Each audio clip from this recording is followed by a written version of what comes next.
There's a moment in everyone's life, often quiet, unnoticed by the world, when we sit with ourselves and whisper a simple question: why does happiness feel so far away when I've been chasing it for so long? I remember a man. He was brilliant, successful by every external metric. He had the accolades, he had the status, he had the house, the car, the vacations. But every night he laid in bed staring at the ceiling, suffocating under the weight of an emptiness that achievement could not fill.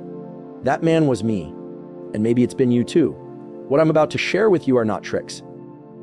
These are not hacks. These are real truths that neuroscience, life experience, and deep emotional work have revealed to be essential to living a deeply meaningful, resilient, and joyful life.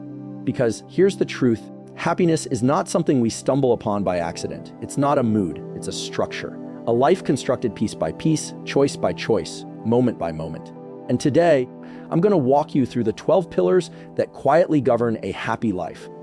Not the kind of happiness that flickers like a flame, but the kind that roots deep in your nervous system. The kind that withstands storms. There's something profoundly human about the way we hold on to the past. Memories, good or bad, live not just in our minds, but in our bodies, in our breath, in the decisions we make when no one is watching. It's a silent tether that most people never see, yet it quietly dictates the direction of our lives. And until we acknowledge this truth, until we make peace with what was, we'll keep reliving it, sabotaging any chance we have at real joy, real connection, and real freedom. Why is this such a foundational truth for a happy life? Because the nervous system remembers. Neuroscience tells us that every emotionally significant event, especially painful ones, imprints itself onto the hippocampus and the amygdala.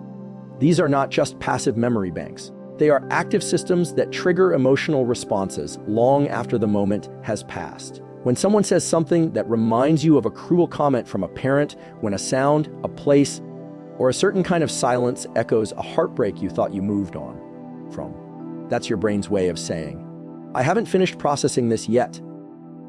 And that's the catch. Pain doesn't disappear with time. Time only covers it with distraction. Pain that's ignored becomes internal noise, and that noise shapes your beliefs. If you were abandoned, you might begin to believe that you're unworthy of love. If you were betrayed, you might start to think no one is safe. If you failed publicly, you may quietly convince yourself that trying again is dangerous. These are not conscious conclusions. They're emotional scripts written in moments of despair, and they become the blueprint of your behavior. That's why people repeat the same cycles. You're not weak. You're not broken. You're running a pattern. Your brain is wired for survival, not happiness. And anything that feels remotely familiar, no matter how damaging, feels safe to the brain. So you gravitate toward what hurts you because it's what you know, until you heal. So how do you heal? It starts with a brutal kind of honesty. You have to name the pain. You have to look at the wound and stop pretending it didn't matter. The betrayal, the loss, the words you never got to say, they mattered. And they left scars. But here's the paradox: the more you suppress something, the more power it has over you. Healing demands that you turn toward it, not to relive it, but to reclaim the part of yourself you left behind in that moment. I've sat with Navy SEALs, world-class athletes, cancer survivors, people who've been through unspeakable trauma, and they all echo the same truth: freedom starts the moment you stop hiding from your story. Not to live in the past, but to finally free yourself from its grip, to acknowledge what happened without letting it define who you are. There's neuroscience behind this.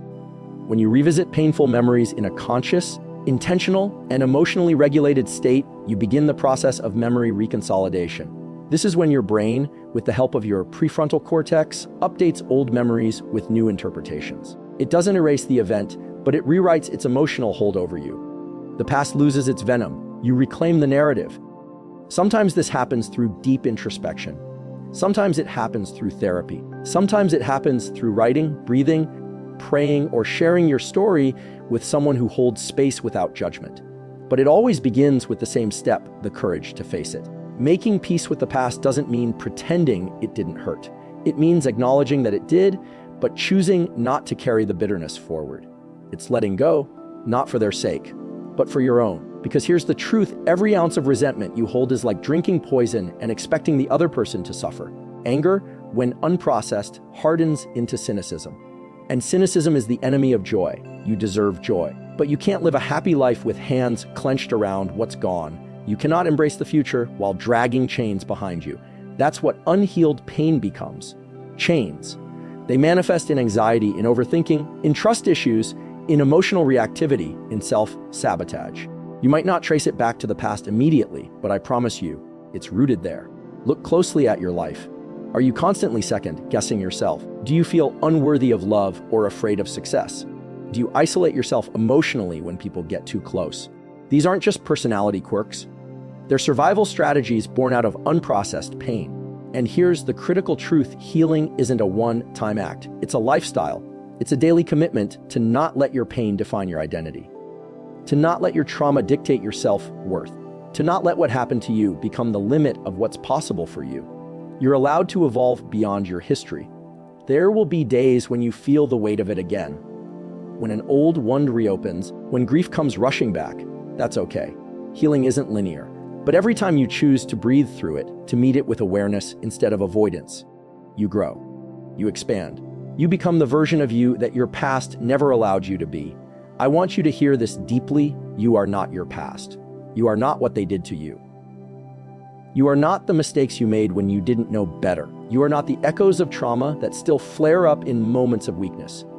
You are the person who survived it all. You are the one who lived through it and is still standing. And that makes you powerful beyond words. But power only becomes peace when it's claimed. And you cannot claim your future if your hands are still full of yesterday's hurt. Let it go. Not because it didn't matter, but because you do. You matter enough to stop bleeding for wounds that were never yours to keep. You matter enough to create a new narrative, to feel joy without guilt, to love without fear, to live without waiting for the past to replay. This is not a call to forget. This is a call to transform. There comes a point in life when you realize that saying, yes, too often is not a sign of kindness. It's a symptom of self-neglect. We are raised in a world that rewards compliance, politeness, and agreeableness. From a young age, we're conditioned to put others first, to avoid conflict, to be liked at all costs. But here's the cost they never talk about. Every unnecessary yes becomes a betrayal of your boundaries. And the more you betray those boundaries, the further you drift from yourself. At the heart of a happy, fulfilled life is the ability to say no, clearly, calmly, and without apology. This isn't about being rude. It's about being real. It's about protecting your energy, your time, your values. Because every yes you offer out of guilt or fear is a quiet whisper to your nervous system. Your needs don't matter. The science backs this up. People-pleasing at its core is a form of chronic stress response. When we say yes out of fear of rejection, conflict, or disapproval, we activate our sympathetic nervous system, fight or flight. Over time, this creates internal tension, emotional fatigue, and a sense of disconnection from the self. The body keeps score, and the more you override your instincts to accommodate others, the more your body starts to rebel. With anxiety, burnout, and resentment. Let's talk about resentment.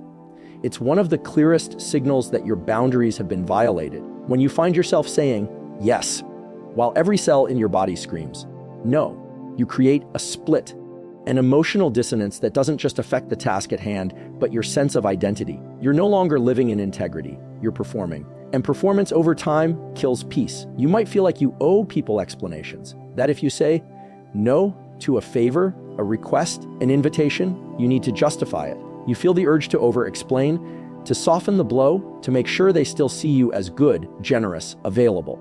But this compulsion to explain isn't really about the other person. It's about your inner fear of not being liked. It's about control. You're trying to control how they see you so you don't have to sit with the discomfort of their potential disappointment.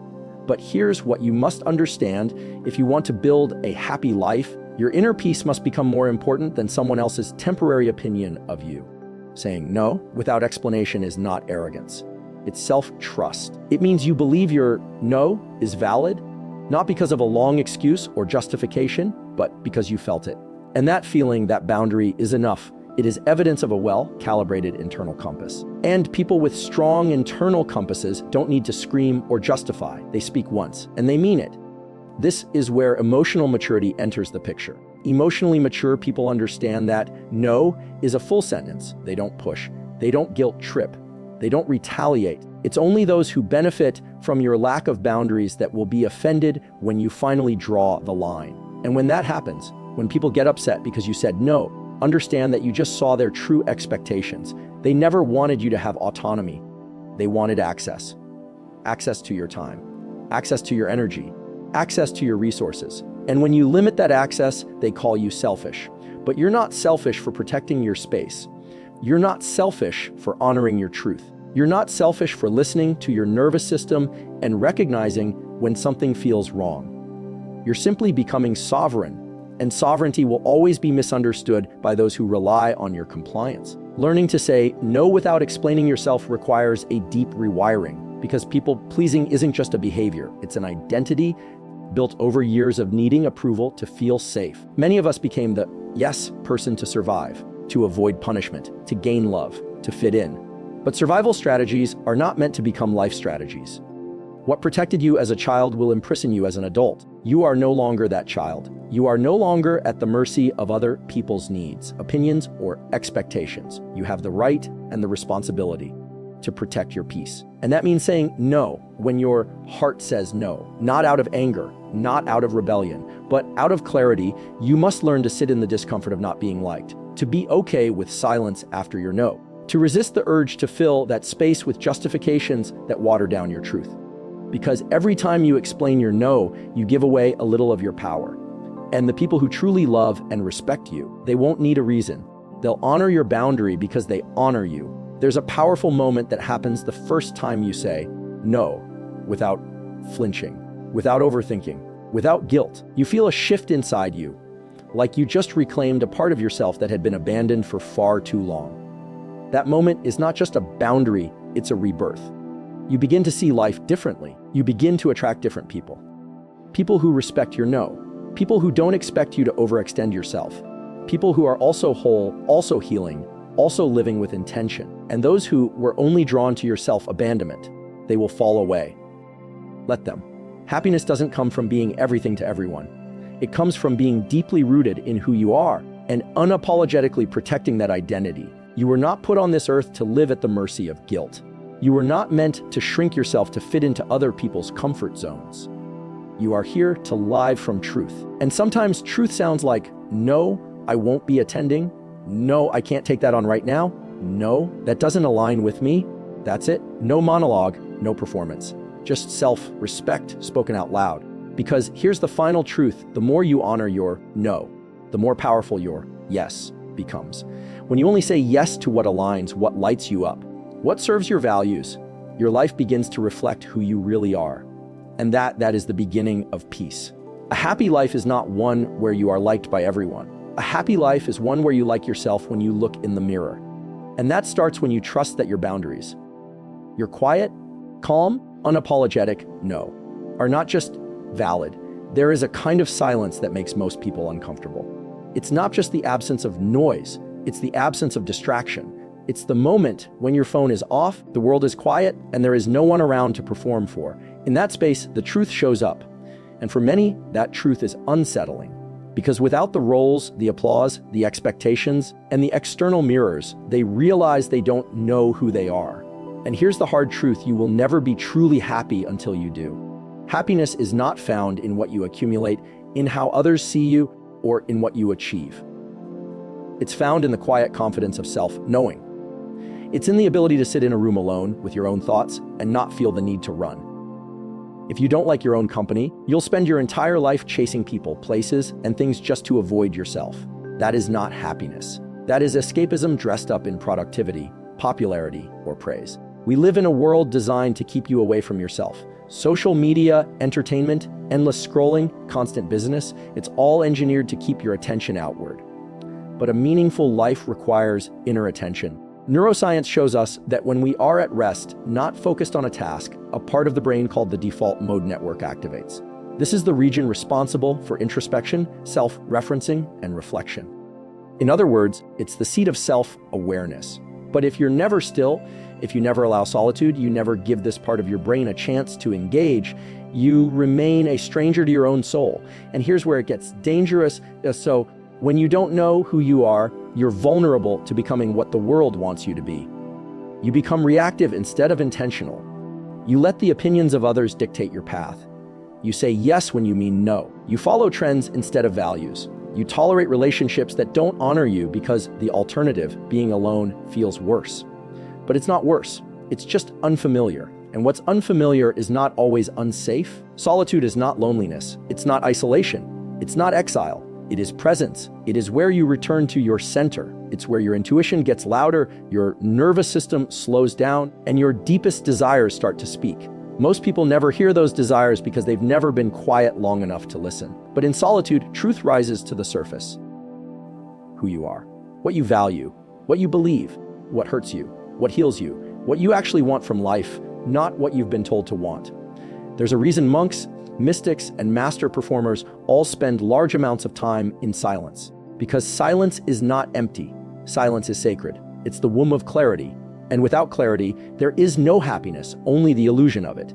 When you learn to enjoy your own company, everything changes. You stop looking for someone to complete you because you already feel whole. You stop chasing validation because you've already accepted yourself. You stop fearing rejection because your worth is no longer up for debate. This is what emotional freedom looks like, and it is only found on the other side of solitude. But getting there isn't easy. Most people, when faced with their own thoughts, try to escape. They feel discomfort rise, old memories, unhealed pain, unresolved fear, and they reach for distraction. But healing requires staying. Transformation requires presence. You must sit with yourself long enough to see through the noise, to hold your wounds without judgment, to confront the parts of you that are still waiting for closure, love, or permission. In that space, something incredible happens. You start to rebuild. You start to see patterns you never noticed. You realize why you've been stuck, why you've settled, why you've feared, and slowly, layer by layer, you begin to understand yourself. Not as a product of your past, but as the author of your future. When you know who you are in solitude, you stop looking outward to define your value. You don't need to impress. You don't need to perform. You don't need to be chosen, because you've already chosen yourself, and that is the foundation of real happiness. Not fleeting excitement, not momentary pleasure, but a deep, abiding sense of self-respect. You become magnetic, not because you're trying to be seen, but because you are fully present. You attract people who are aligned, not with your mask, but with your truth. Your relationships deepen. Your work becomes more meaningful. Your life becomes a reflection of your essence, not your ego. Think about the people you admire most, the ones who radiate peace, the ones who walk into a room and don't need to dominate it, but still change its energy. They are not the loudest. They are the most anchored. And anchoring begins in solitude. Anchoring begins when you stop running and start listening. So if you want to be happy, truly, sustainably happy, make time to be alone.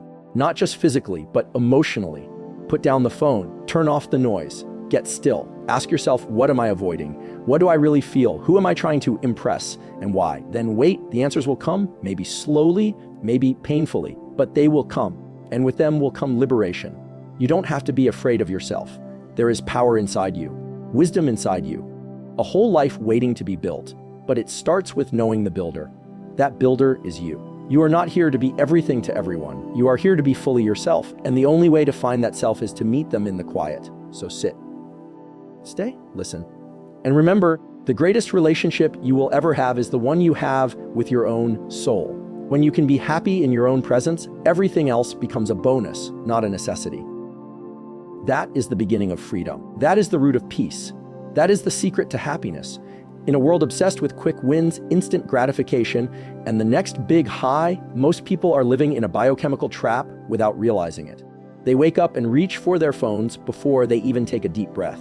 They scroll endlessly, chase likes, seek validation, binge on stimulation, and call it a normal day. But here's what's quietly happening beneath the surface: their brains are being hijacked. Not by chance, but by design. This is the age of dopamine. And dopamine is not your enemy, but it is a deceiver. It's a molecule of motivation, of seeking, of craving. When you anticipate a reward, a message, a treat, a compliment, dopamine surges. It fuels the pursuit. But here's the trap: dopamine doesn't bring satisfaction. It brings desire. The more you feed it with short-term hits, the more restless and hollow you feel. Because true happiness doesn't live in the seeking, it lives in the savoring. And dopamine doesn't teach you how to savor. It only teaches you how to want more. That's why we live in a culture addicted to the chase. People jump from one relationship to another, one job to the next, one hobby, one diet, one dream, always searching, never arriving. It feels productive. It feels exciting. But it's often a form of emotional evasion. The mind tells you that the next thing will complete you. that the next dopamine hit will finally bring peace. But it never does, because peace doesn't come from stimulation, it comes from alignment. Let's go deeper. The neuroscience here is clear: when you overexpose your brain to high levels of dopamine, through excessive social media use, sugar, pornography, overwork, or even toxic positivity, you start to downregulate your dopamine receptors. What does that mean? It means you need more and more stimulation just to feel normal. And the things that used to bring joy, like a walk outside, a deep conversation, or quiet creativity, suddenly feel dull. You become numb. Not because life is empty, but because your brain is overstimulated. This is the hidden epidemic. Millions of people are exhausted, anxious, and emotionally flat, not because they're broken, but because they've been tricked into living for a neurochemical that was never meant to lead. Dopamine is supposed to serve a life of meaning, but today, most people serve dopamine, and that's the lie. The lie is that if you just achieve more, earn more, get more, you'll finally be happy. But fulfillment isn't found in more. It's found in depth, in presence, in commitment, in consistency. It's found in oxytocin, the chemical of connection, in serotonin, the chemical of gratitude and well-being, in endorphins, the chemicals of resilience and earned joy. These are the molecules that sustain real happiness. But they're quiet. They don't scream like dopamine. They don't spike. They hum. To build a life of fulfillment, you have to retrain your brain to value the slow burn over the fast fire. You have to learn to appreciate boredom again, to sit with discomfort without immediately numbing it. You have to break the cycle of seeking highs and start building habits that nourish your soul, even when they don't feel exciting in the moment. This is the power of discipline. Not as punishment, but as liberation. When you train your nervous system to delay gratification, to show up for hard things, to earn your rewards, you begin to reclaim control over your life. You stop being a puppet of your cravings. You become the master of your path. And that path doesn't always feel thrilling, but it feels right. Waking up early to journal, moving your body when you don't feel like it, saying no to impulsive distractions, choosing silence over noise. These acts may seem small, even dull, but they rewire your brain towards stability. They teach your system that you don't need a hit of dopamine to feel alive. You need purpose. You need alignment. You need truth. You might ask, how do I know if I'm chasing dopamine or building fulfillment? Ask yourself this: do you feel restless when things are calm? Do you need constant stimulation just to feel okay? Do you feel empty after the thrill wears off? Are you addicted to beginnings but avoid depth? Do you start things with intensity but rarely finish with integrity? These are the signs, not of weakness, but of wiring. And the good news is, your brain can be rewired. It starts with small choices. Spend the first hour of your day without a screen. Replace instant pleasures with intentional pauses. Practice saying no to things that offer quick highs but long-term lows. Choose relationships that feel safe over ones that feel intense. Do the boring things that keep you grounded. The walk, the routine, the stillness. Because in boredom, your brain detoxes from the chase. In stillness, your soul gets a chance to speak. And what it often says is this: slow down. You're already enough. You don't need to be entertained. You need to be engaged with your life, with your body, with your truth. This is the shift from seeking to settling, from chasing rewards to cultivating meaning. It doesn't mean you stop striving. It means you start striving for the right things. Things that bring depth, not just excitement. Things that challenge you in healthy ways. Things that last. Because a life built on dopamine is a life of highs and crashes. But a life built on fulfillment is a life of peace. You wake up grounded. You go to bed proud. You aren't chasing validation. You're walking in alignment. You aren't relying on spikes of pleasure. You're rooted in daily purpose. And purpose doesn't always feel good, but it feels real. You begin to realize that the happiest moments are often the simplest. Laughing with someone you trust, creating something that matters, showing up on a hard day, seeing progress, not perfection, feeling safe in your own skin. No dopamine spike can give you that, because it doesn't come from outside. It comes from the quiet work you do when no one's watching, the way you treat yourself when no one's around, the choices you make that no one claps for, but that shape who you are. So here's the invitation: unplug from the chase, detox your brain, train your nervous system to tolerate stillness, and begin building a life that doesn't just excite you, but fulfills you.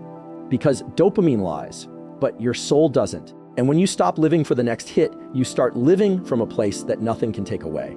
That's real power. That's real peace. There's a quiet war happening inside us every single day. And most people don't even realize they're fighting it. It's not a battle of good versus evil. It's not about success versus failure. It's not even about right versus wrong. It's the war between who you are and who you think you should be based on someone else's life. That war is called comparison, and it is emotional poison. Comparison is insidious. It doesn't knock loudly. It creeps in quietly.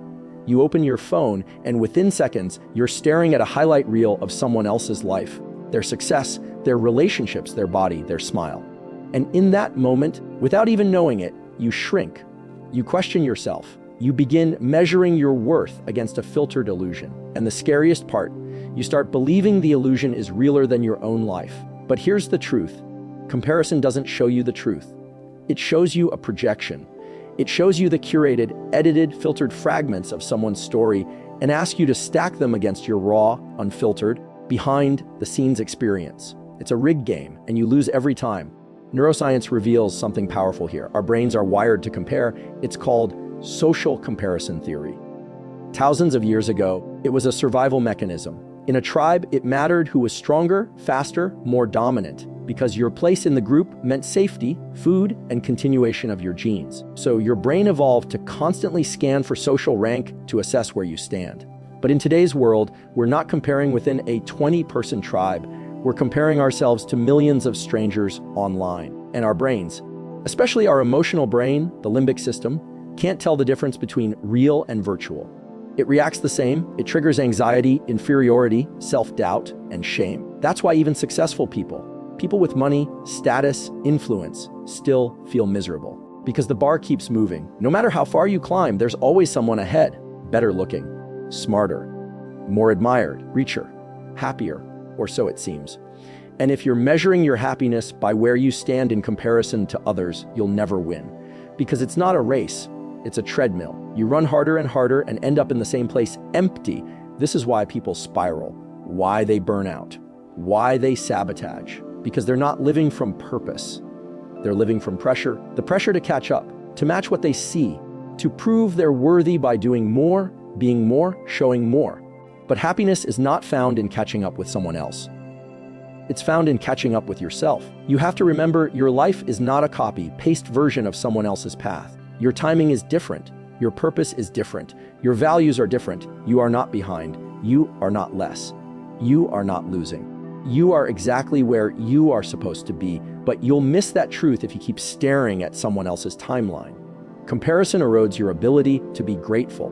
And gratitude, the quiet recognition of what is already good, is one of the strongest predictors of joy and well-being. But when you're always looking sideways, you miss what's right in front of you.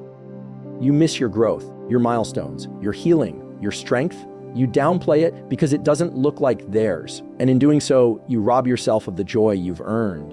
This is how self-doubt becomes chronic. You see someone else's success, and instead of being inspired, you feel defeated. You start thinking, why not me? And if you're not careful, that question turns inward like a blade. What's wrong with me?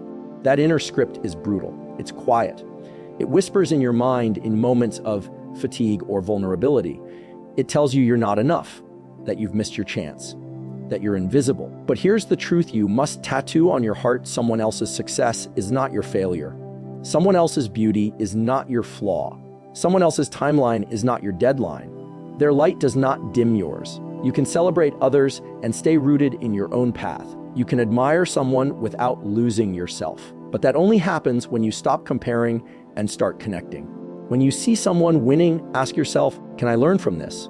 Can I be genuinely happy for them without resenting myself? Can I let their progress remind me that good things are possible for me too? Comparison shrinks your world. Connection expands it. The truth is, every time you compare, you're abandoning your own story. You're stepping out of the role of author and letting someone else's plotline dictate your narrative. But you were never meant to live someone else's life. You were meant to build your own, and no one can do that for you. So, how do you stop drinking this poison? Start by becoming aware. Awareness is always the first step. Notice when it happens. Catch the thought, see, they're so far ahead, I'll never look like that. My life feels boring compared to theirs. Catch it. Breathe. Then challenge it. Ask, do I actually know what's going on behind the scenes? What have they sacrificed? What pain are they not showing? And most importantly, Why does their story threaten mine?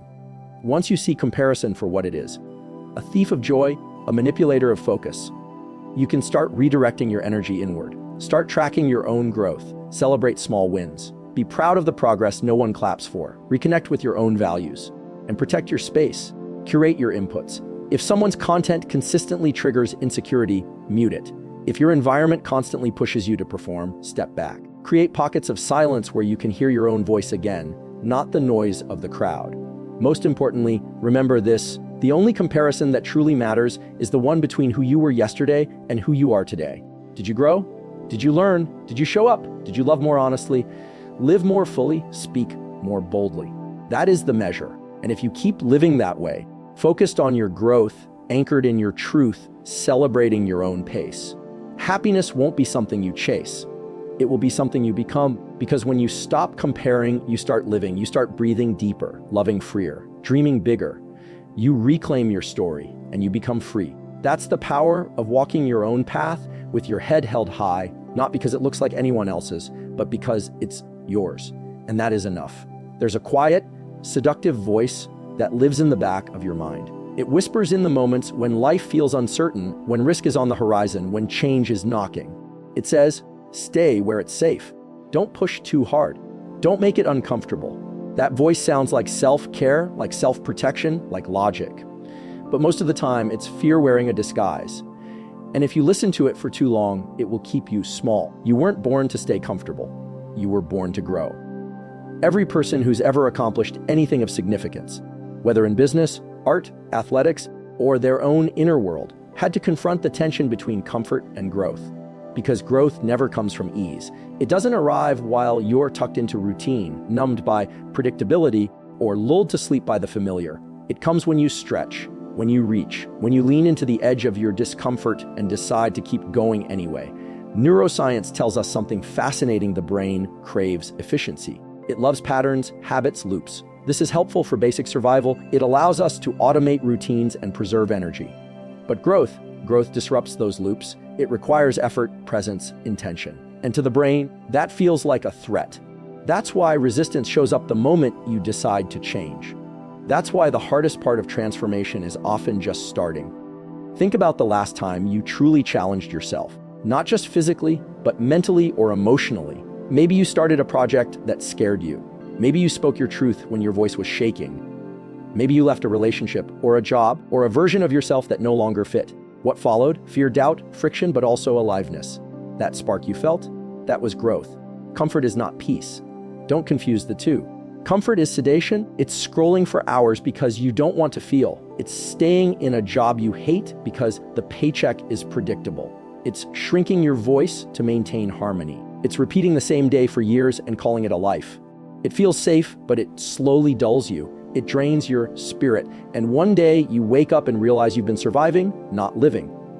Peace, on the other hand, often comes after discomfort, after the tears, after the sweat, after the honest conversation. Peace is earned. It's what settles into your body when you've done something hard and you didn't abandon yourself in the process.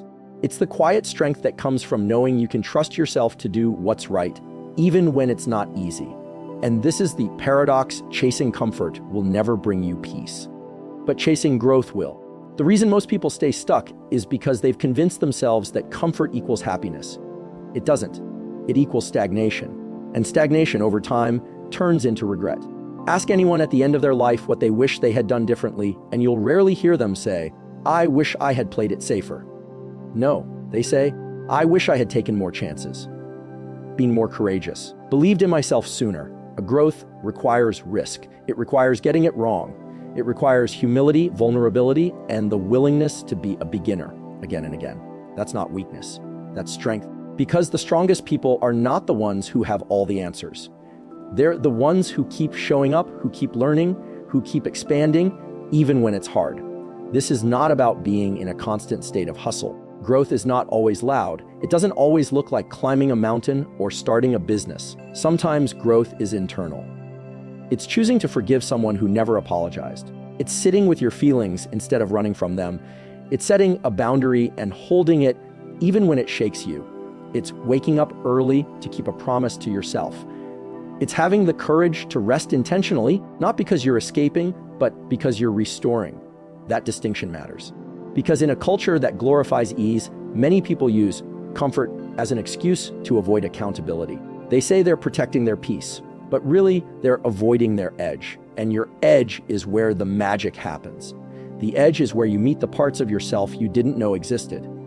The grit, the resilience, the focus, the fire. These don't emerge when things are easy. They emerge when you've been knocked down and you choose to get up, when your mind tells you to quit and your soul says, keep going. That's growth. And growth changes you. It deepens you. It sharpens your vision. It makes you proud of who you're becoming, not because you're perfect, but because you're in it. When you prioritize growth over comfort, something radical shifts inside you. You stop avoiding the hard conversations. You stop waiting for motivation. You stop playing small. You start initiating. You start leading. You start living like your life matters, because it does. You become dangerous in the best way. Not to others, but to your own limitations. You start to see them for what they are: outdated beliefs, old fears, narratives that no longer serve the person you're becoming. And when you see that clearly, you stop negotiating with them. You stop justifying mediocrity. You start moving with conviction. Does that mean you never rest? Of course not. Growth honors rest. It requires it. But there's a difference between resting to refuel and resting to hide. One replenishes your soul. The other delays your destiny. You must be honest with yourself. Are you choosing comfort because it's aligned or because it's familiar? Familiarity is seductive, but it's not always your friend. The familiar can keep you trapped in patterns that feel safe, but are slowly suffocating your potential. You have to be willing to disappoint your comfort zone to fulfill your purpose. That's the cost of growth. It costs certainty. It costs ego. It costs the approval of people who like the old version of you. But the reward: freedom, integrity, joy that isn't dependent on circumstance, confidence that's earned, not borrowed, a life that feels like yours. You will never be truly happy if you're only living to feel safe. You must live to feel alive. And aliveness comes from expansion, from leaning into what scares you, from challenging what you think you know, from walking through the fire and coming out stronger. So if today you're faced with a choice between comfort and growth, choose growth. Even when it's uncomfortable, even when it's inconvenient, even when it costs you approval. Because on the other side of that discomfort is a version of you that is wiser, braver, fuller, and freer than you've ever been. And that version of you, that's the one who can finally look in the mirror and say, I didn't play it safe. I played it real. And I grew into someone I'm proud of. That's happiness. That's power. In today's world, gratitude has become one of those words people toss around like confetti. It's printed on mugs, stitched into pillows, plastered across Instagram captions. But when you strip away the trendiness, when you cut through the surface, level positivity, what's left is not a buzzword. It's a raw, powerful, neurological tool. Gratitude is not just something that makes you feel good in the moment. It's something that rewires your brain and transforms the entire architecture of your life. Let's be honest, gratitude sounds simple. And because it's simple, people underestimate it. They reduce it to a list of 3 things in a journal before bed, or a quick thank you when life is going their way. But that's not the kind of gratitude that shifts your nervous system. The gratitude that holds neurological power is deliberate, consistent, and most importantly, earned through presence. It's not about ignoring pain. It's about choosing to find something worth holding on to within the pain. The human brain has a built-in negativity bias. From an evolutionary standpoint, this kept us alive. Being alert to threats meant survival. But in the modern world, where danger is often emotional, not physical, this bias causes chronic dissatisfaction. We're wired to scan for what's wrong, what's missing, what could go wrong. That's why you can get 100 compliments, but 1 criticism sticks in your mind. That's not weakness. That's wiring. But here's where gratitude becomes a neurological game changer. When you consciously practice gratitude, and I mean really practice it with emotional sincerity, you start to activate a different part of your brain. Research shows that the regular practice of gratitude stimulates the prefrontal cortex and increases dopamine and serotonin production. These are the neurotransmitters associated with pleasure, motivation, and emotional regulation. In simple terms, the more you practice gratitude, the more your brain starts to look for things to be grateful for. That's not just optimism. That's neuroplasticity, your brain's ability to physically rewire itself based on what you focus on. Gratitude literally creates new neural pathways. You start to notice beauty in the mundane. You start to feel more connected to others. Your stress response decreases. Your resilience increases. And over time, your entire emotional landscape begins to shift. But let's be clear, this isn't about pretending everything is fine. This isn't toxic positivity. This isn't about plastering on a smile when your world is falling apart. Real gratitude, powerful, transformative gratitude, doesn't come instead of pain. It comes alongside it. It's when you're heartbroken and still find something to thank life for. It's when you're grieving but hold on to one memory that makes you smile through the tears. It's when the storm is still raging and you whisper, "I'm still here." That's the kind of gratitude that builds strength, that recalibrates your nervous system, that reminds your brain, I am not defined by my pain. I am guided by what I still have. There's a reason survivors, people who have endured trauma, illness, profound loss, often speak about gratitude in a way that sounds holy. Because when everything is stripped away and you find even one thing to hold on to, a breath, a sunrise, a phone call, your own heartbeat, it becomes sacred.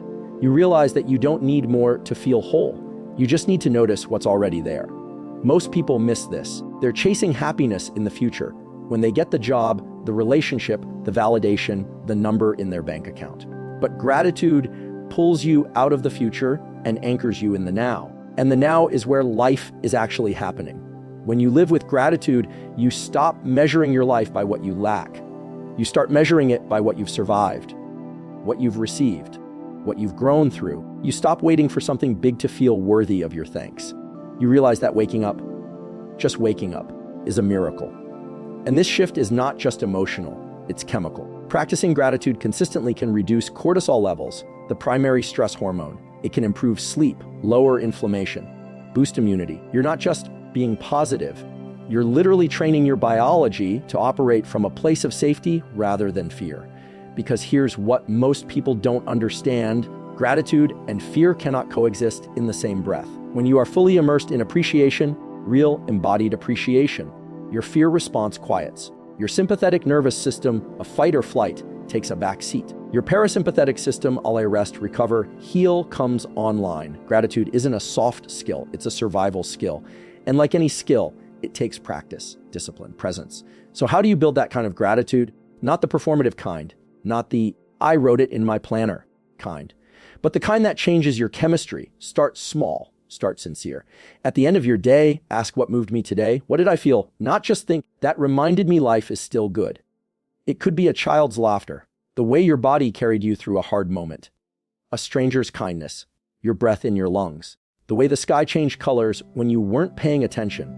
Feel it.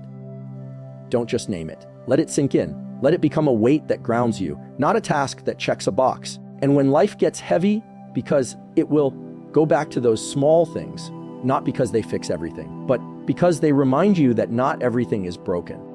Gratitude doesn't mean settling. It doesn't mean you stop growing or striving. It means you stop ignoring what's already beautiful about your journey. It means you allow yourself to feel good now, even if everything isn't perfect. Because if you wait for perfect, you'll be waiting your whole life. What you focus on expands. If you focus on lack, you'll find it everywhere. If you focus on gratitude, it will change the way you see everything. You'll speak more gently to yourself. You'll be more patient with others. You'll trust the process more and panic less.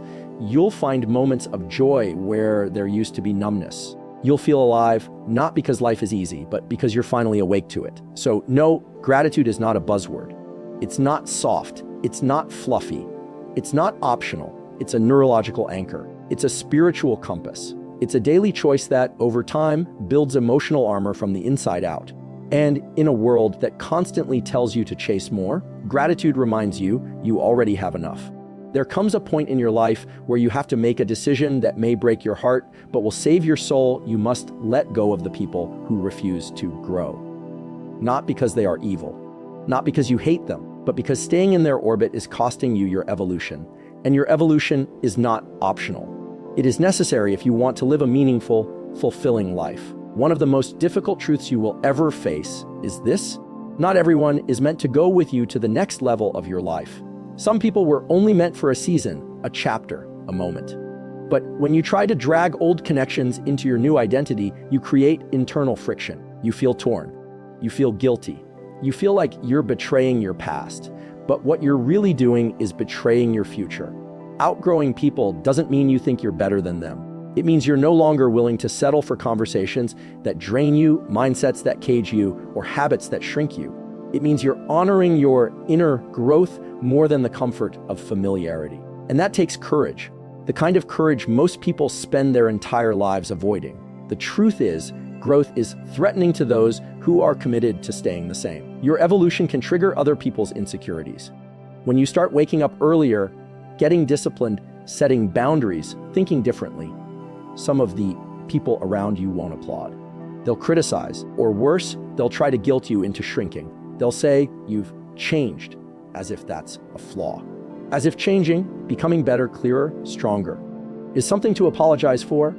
But you don't owe anyone an apology for outgrowing them. You owe yourself your own becoming. Here's the reality: not everyone is doing the inner work. Some people are addicted to drama. Some are content with stagnation. Some are trapped in cycles of blame and victimhood. They don't want to face their pain, their responsibility, their truth, so they reject growth entirely. And when you're around people like that, something dangerous happens. Their energy rubs off on you. Their complacency starts to dull your ambition. Their negativity becomes the soundtrack of your life. And over time, your soul starts to suffocate. Energy is contagious. And who you surround yourself with matters more than almost anything else. If you surround yourself with people who are growing mentally, emotionally, spiritually, you will feel inspired. You will feel challenged. You will feel seen. But if you surround yourself with people who gave up on growth, you will start to feel ashamed for wanting more. You'll feel alone in your desire to heal. You'll question your hunger for something deeper, something freer, something fuller. But here's what you need to know: you are not wrong for wanting more. You are not wrong for refusing to stay in toxic, stagnant environments. You are not wrong for needing space, distance, or solitude in order to keep becoming who you were born to be. This path, the path of personal evolution, is not always loud. Sometimes it's incredibly lonely. You might feel like you're walking away from people who once meant everything to you. But here's the hard truth: just because someone was right for you in one season doesn't mean they're right for you in the next. And that's okay. You are allowed to evolve. You are allowed to raise your standards. You are allowed to protect your peace, your focus, your future. You are allowed to walk away from anyone who chooses comfort over courage, even if they once held your hand during your darkest hour. Sometimes, the most loyal thing you can do for your own soul is to let go. Let go of the friendships where you have to shrink yourself to fit in. Let go of the relationships where your growth is met with judgment, not joy. Let go of the conversations that never go deeper than gossip, blame, or bitterness. Let go of the environments that feed your fear but starve your potential. And above all, let go of the guilt. Let go of the guilt for outgrowing people who had every opportunity to grow with you, but chose not to. You don't need anyone's permission to elevate. You don't need validation to move forward. You don't need to justify your healing, your boundaries, or your vision. What you need is clarity and the courage to act on it. Clarity will show you what's no longer aligned. Courage will help you release it. And when you do, something incredible happens. You create space. Space for new energy. Space for aligned connections. Space for people who match your growth, not your history. People who aren't intimidated by your transformation, but inspired by it.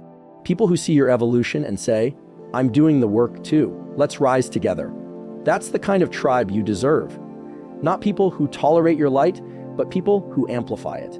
Not people who remind you of who you were, but who challenge you to become who you could be. But you'll never find those people if you're too afraid to let go of the ones who stopped moving. Growth requires shedding. Shedding layers of identity, old beliefs, and yes, sometimes even people. And though it hurts, it's not cruelty, it's alignment. The oak tree doesn't apologize to the acorn, it just becomes. You too are allowed to become.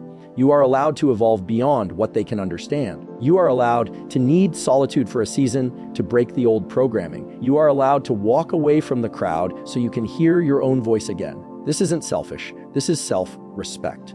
Because the truth is, you cannot heal in the same environment that broke you. You cannot soar while tethered to people who are committed to crawling. You cannot create a life of growth while surrounded by people who resent your momentum. It's not that they're bad people, but they're no longer your people. And that's okay. You can love them from afar. You can bless them silently. You can honor what they gave you, the lessons, the laughter, the memories, and still choose to move on because you have work to do, you have places to go, you have a version of yourself you haven't met yet, a stronger, wiser, more authentic you. And that version of you is waiting on the other side of goodbye. So don't be afraid to outgrow. Don't be afraid to walk away from what no longer reflects your values, your vision, or your vibration. Your future depends on it, and your soul deserves it. Growth is your birthright. We've been taught to treat the body like it's an afterthought, like it's just a container, a shell, a vehicle for our thoughts and feelings. But that's not the truth. Your body is not some distant, mechanical machine operating beneath your real self. It is yourself, your nervous system, your hormones, your breath, your heart rate, your muscles. They are the very interface through which you experience the world, the filter through which all emotion, memory, and perception is shaped. Your body doesn't just respond to your thoughts, it shapes them. The mind and body are not two separate things. They are one integrated, inseparable ecosystem. And when you begin to understand that, not just intellectually, but viscerally, you start to treat your body not like a project, but like a sacred space. And yet, so many people spend their lives disconnected from their own physical form. They numb it, starve it, overstimulate it, ignore it until it breaks. They push it beyond exhaustion and then blame it for not being enough. They punish it for how it looks rather than honoring it for what it does. But here's what's happening behind the curtain every choice you make with your body. How you sleep, how you move, how you breathe, what you eat, what you avoid is directly influencing your brain's chemistry, your mood, your mindset, and your emotional stability. If you want a strong mind, you must build a strong relationship with your body. Let's talk about the science. The brain is not floating in a vacuum. It is a biological organ that is directly impacted by physical inputs. In fact, 90% of the signals that go between your body and your brain travel from the body to the brain, not the other way around. That means your physiology is constantly informing your psychology. You feel anxious? Check your breath. Shallow breathing keeps your nervous system locked in a sympathetic fight or flight state. Breathe slowly, deeply into your diaphragm, and you send a signal to your brain you're safe. You feel unmotivated. Check your movement. Sitting for too long shuts down circulation, slows down metabolic processes, and reduces dopamine, the molecule of drive and desire. Move your body, even just a walk, a stretch, a few squats, and you begin producing the very chemicals that fuel motivation. You feel stuck in sadness, depression, or brain fog. Check your sleep and nutrition. A body that's inflamed, sleep deprived, or starved of essential nutrients can't generate the neurochemicals required for clarity, focus, or joy. Your mental health is your physical health. There's no separation. But most people don't see it that way. They try to think their way out of pain that is physiological at its root. They use willpower to override exhaustion. They use productivity to mask burnout. They use distraction to avoid discomfort. But what they really need is reconnection with the body that has been carrying them all along. Because here's the truth: your body has never lied to you. It speaks in signals, in sensations, in tightness, in fatigue, in restlessness, in cravings. When you're off course, emotionally, spiritually, physically, your body feels it first. Long before your conscious mind catches up, your body knows. The problem is, we've been conditioned to ignore those signals, to see them as inconvenient, to silence them with caffeine, medication, junk food, or scrolling. But when you suppress the voice of your body, you sever your connection to the deepest wisdom you have. Think about it: your body is the only thing that's been with you since the beginning. It remembers every moment you've lived, even the ones you've forgotten. Trauma, it lives in the body. Joy, it lights up the body. Fear, intuition, love, grief, all of it passes through your physical self before it ever becomes a coherent thought. So why would you treat the body as secondary? To live well, you must live in the body. You must learn its language. You must treat it with reverence, not because of how it looks, but because of what it holds. And reverence is not about perfection. It's not about six-pack abs or strict diets or militant routines. Reverence is about respect. It's about asking yourself, how can I support the vessel that is supporting me? How can I move it in ways that feel like freedom? How can I feed it like it deserves to be alive? How can I rest it like it deserves to be whole? This mindset changes everything. When you treat your body with reverence, your decisions shift. You stop chasing aesthetics and start pursuing vitality. You stop punishing yourself for not being enough and start honoring yourself for still being here. You stop ignoring fatigue and start asking what it's trying to tell you. You stop numbing pain and start listening to it, because pain is a messenger, not an enemy. When you live this way, your mental clarity sharpens, your emotional resilience grows, your self-trust deepens. Because you are no longer at war with your own biology, you are in partnership with it. And that partnership becomes the foundation for everything else. Your relationships improve because you're more regulated, more grounded, more present. Your goals become more attainable because your body has the stamina and the clarity to carry you through. Your sense of self transforms because you begin to identify not with your fears or your limits, but with the strength and intelligence of the vessel you live in. This is not about vanity. This is about sovereignty. You are not a mind with a body. You are a whole, integrated being. And when you stop compartmentalizing your life, when you stop separating self-care from success, health from ambition, fitness from fulfillment, everything starts to flow. You stop chasing balance and become balanced.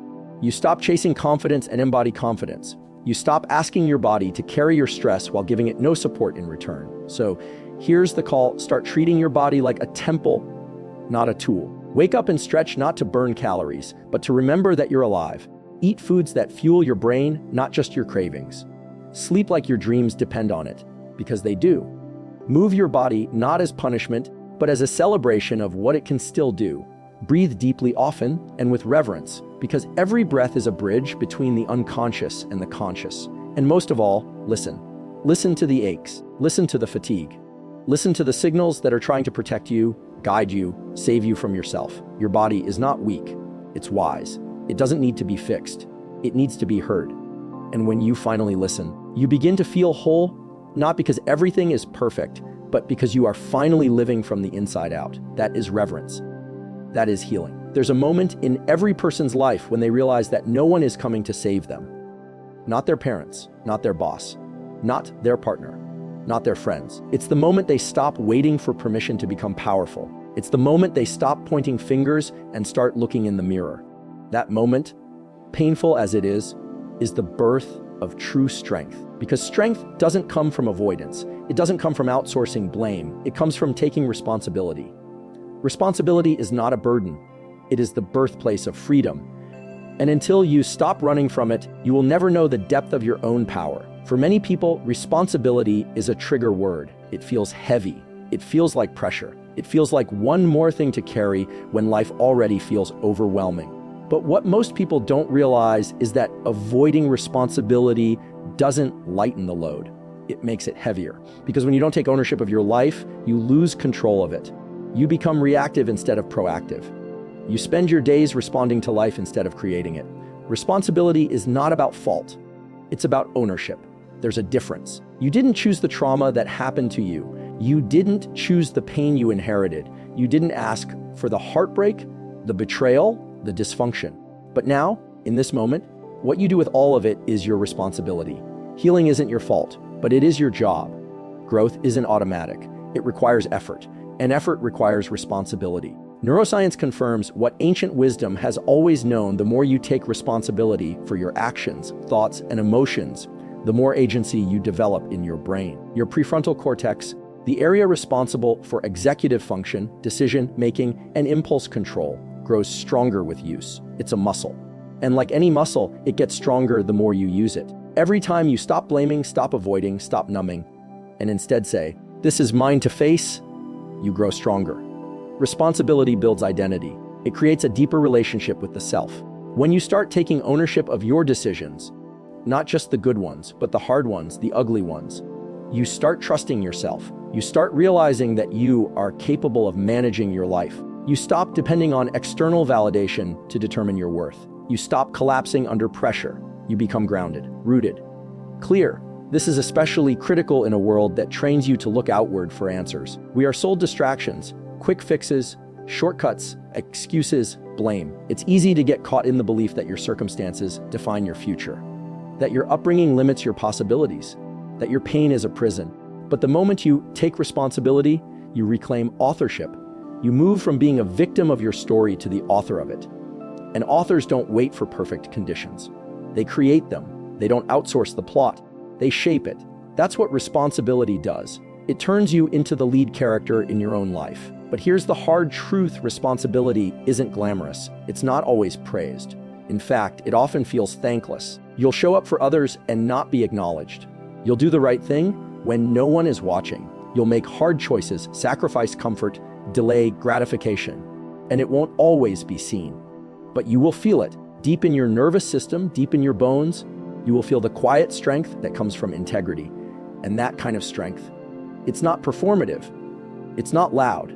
It's not flashy. It's stable. It's reliable. It's real. Responsibility is what builds leaders, not titles, not charisma, not talent. Responsibility, the willingness to say, I'll go first, I'll own my part, I'll carry what is mine to carry, and I won't make it someone else's burden. That's leadership. That's maturity. That's emotional adulthood. And it doesn't mean you carry everything alone. Taking responsibility is not the same as martyrdom. It doesn't mean you don't ask for help. It means you own your side of the healing. You own your habits, your time, your energy, your attitude. You stop blaming your past for your present. You stop blaming others for your stagnation. You stop blaming circumstances for your disconnection. Responsibility puts the power back in your hands. Because once you say, this is mine to deal with, you're no longer waiting. You're acting. And action, not intention, is what changes lives. But let's be honest, responsibility is uncomfortable. That's why people run from it. It forces you to face your own reflection. It requires you to ask hard questions. What am I avoiding? What patterns am I repeating? What lies am I still telling myself? What pain am I clinging to because it feels familiar? It's easier to blame. It's easier to distract. It's easier to wait for someone else to fix it. But that's how you stay stuck. That's how you waste years. That's how you lose yourself in the noise. At some point, you must decide that your life matters enough to take full responsibility for it. Not 50%, not 90%, but 100%. Not because it's fair, not because it's easy, but because it's yours. You only get one body, one mind, one soul, one shot at building a life that reflects who you truly are. Why would you hand that over to chance, or worse, to someone else? Responsibility is your anchor in chaos. When the world feels out of control, responsibility says, I may not control everything, but I control how I show up. And how you show up matters. It matters in your relationships. It matters in your health. It matters in your work, your dreams, your legacy. You want to feel powerful. Take responsibility. You want to feel proud? Take responsibility. You want to feel peace? Take responsibility. Responsibility is not the enemy. It is the gateway to everything you're seeking. Confidence, clarity, direction, joy. They don't come from comfort. They come from living in alignment with your values, and alignment requires ownership. So today, ask yourself, where am I still hiding? What am I still blaming? What am I still waiting for? And then, one choice at a time, start owning it. Own your habits, own your healing, own your goals, own your mistakes, own your vision. Because the moment you do, you stop being a passenger. You become the driver. And no matter what comes, pain, failure, uncertainty, you will know this: you are in control of your response.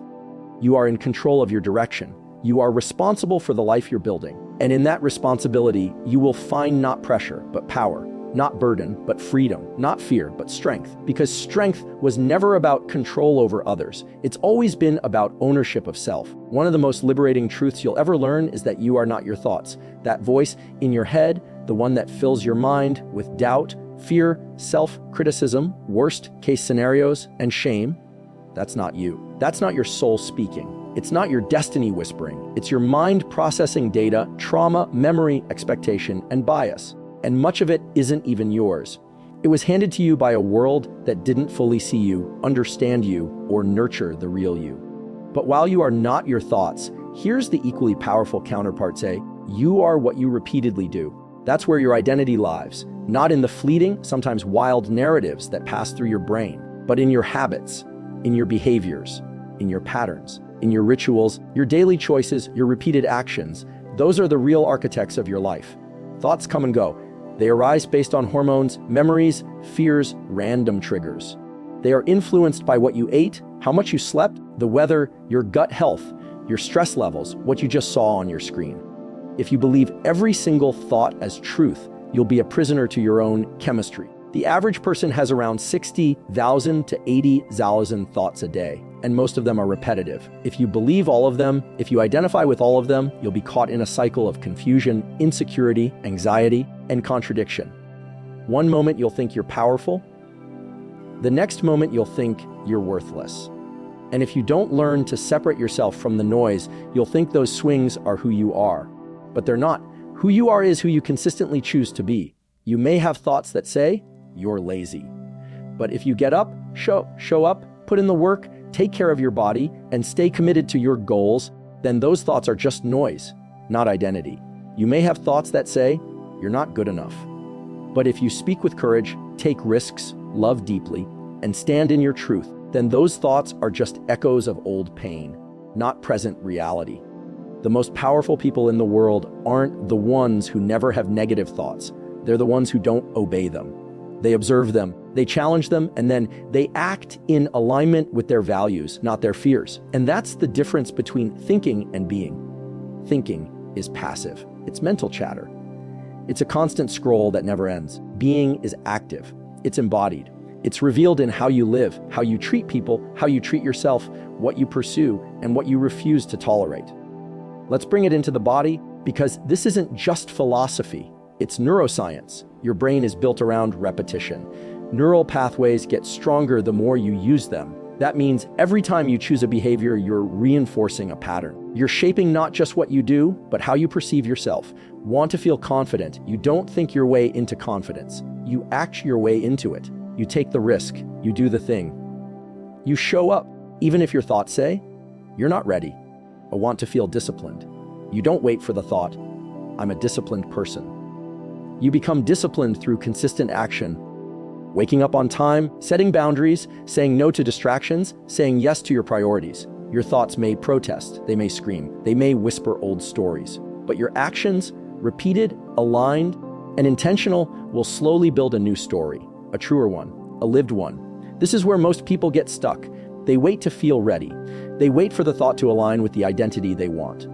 But the truth is, the mind often follows the body, not the other way around. You act first, the belief comes later. So many of us live our lives trapped in our heads, paralyzed by overthinking. We confuse rumination for clarity, but clarity comes from movement. From testing, trying, failing, adjusting, acting. You want to know who you are. Look at your habits. Look at your rituals. Look at how you treat your time, your body, your relationships, your energy. That's your identity, not your self-doubt. Let's make this real. If every day you hit snooze 10 times, skip breakfast, scroll your phone for hours, cancel your plans, avoid the gym, avoid the hard conversation, and numb yourself with distractions, that's who you're becoming.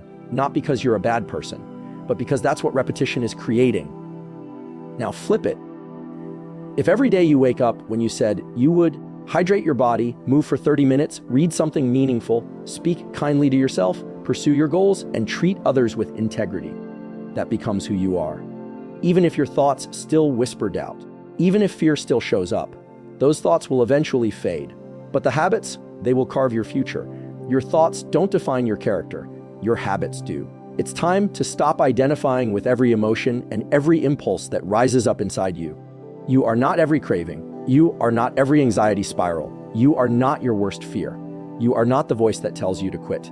You are the awareness behind the voice. You are the chooser of your actions. And what you do, consistently, day after day, that's what becomes you. This is radical accountability.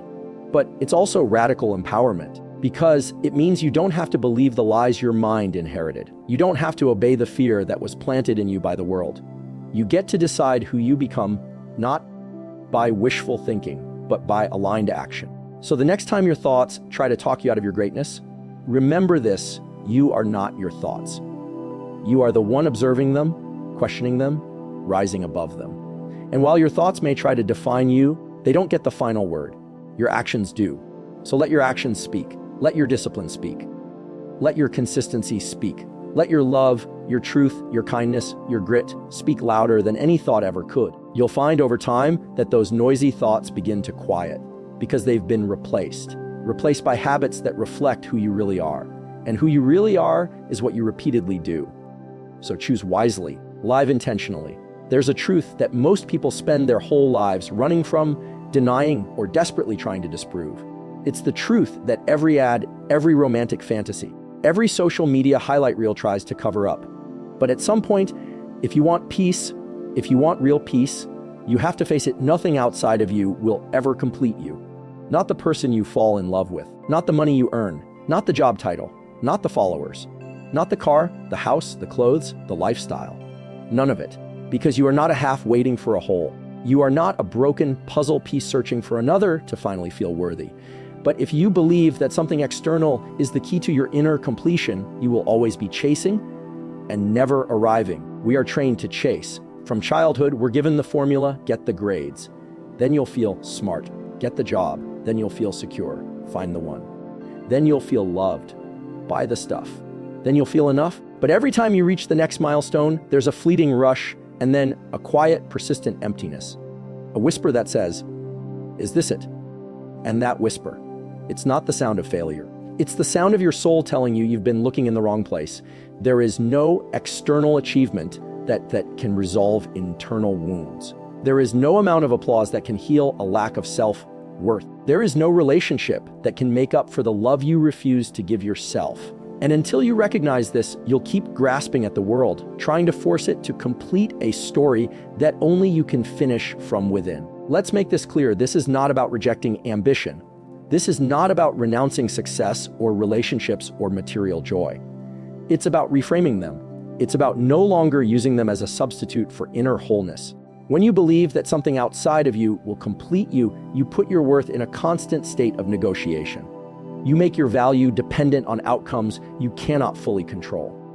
And when they leave, when they shift, when they fail to satisfy, your identity shatters with them. That's why people panic when relationships end. That's why they spiral when their career stumbles. That's why they feel empty even with the world at their feet, because they built their entire sense of self around something fragile, external, and unstable. But here's the shift that changes everything. You are already whole. You always have been. You were whole before anyone told you otherwise. You were enough before the world trained you to feel inadequate. You are not missing pieces. You are rediscovering them. When you understand this, you stop chasing love and start embodying it.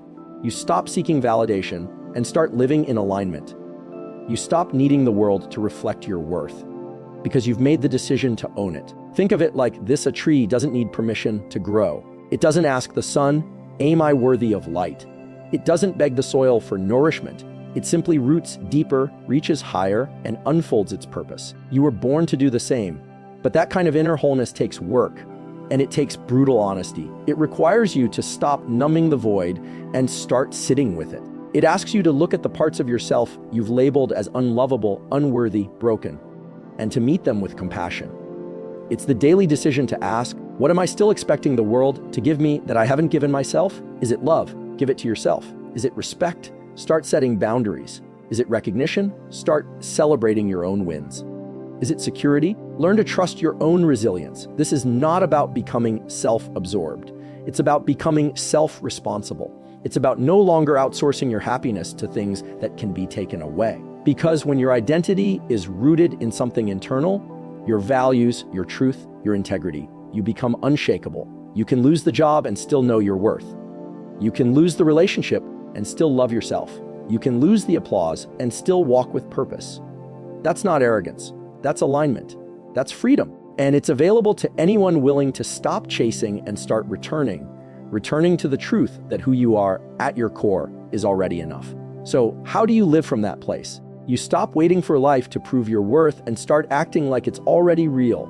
You wake up and choose practices that nourish your soul, not just your ego. You surround yourself with people who see the real you, not just the version that performs for approval. You build a life rooted in values, not just goals. You meditate, journal, reflect, not as chores, but as ways of deepening your own presence. You slow down enough to hear yourself think, and more importantly, to hear yourself feel. You listen when your body says, "I'm tired." You stay when your heart says, "This needs healing." You move when your soul says, "It's time to grow." And slowly, as you live this way, the chase begins to quiet. The hunger begins to soften. You stop reaching for something out there because you've built something in here. You become less reactive to what's happening around you because you are more anchored in what's happening within you. You start attracting different energy, not because of what you do, but because of who you are. And that energy, it's magnetic, it's peaceful, it's resilient. It doesn't need to prove itself. It simply is. You see, when you no longer need something to complete you, you stop clinging, you stop controlling. You stop attaching your identity to people, things, titles, outcomes. Instead, you start loving freely because it's an expression, not a transaction. You start creating passionately because it's a reflection, not a performance. You start living fully because you're no longer waiting for a condition to be met before you allow joy. Nothing outside of you will ever complete you. But when you stop looking for wholeness outside yourself, you'll find it where it's always been, inside. And when you live from that place, everything else becomes a bonus, not a requirement. Love becomes a gift, not a necessity. Success becomes an extension of purpose, not a replacement for identity. And peace becomes your home, not a distant destination. So stop searching, start returning. You already are what you've been seeking. You've walked with me through 12 truths, not easy ones, not trendy ones, but real ones. And if you're still here, still listening, it means you're ready to stop chasing shadows, ready to stop outsourcing your joy, ready to start building a life that is strong, authentic, and unshakably yours. You don't need to fix your whole life overnight. You just need to begin. Begin with one decision to honor your mind, your heart, your breath, your truth, because happiness is not found.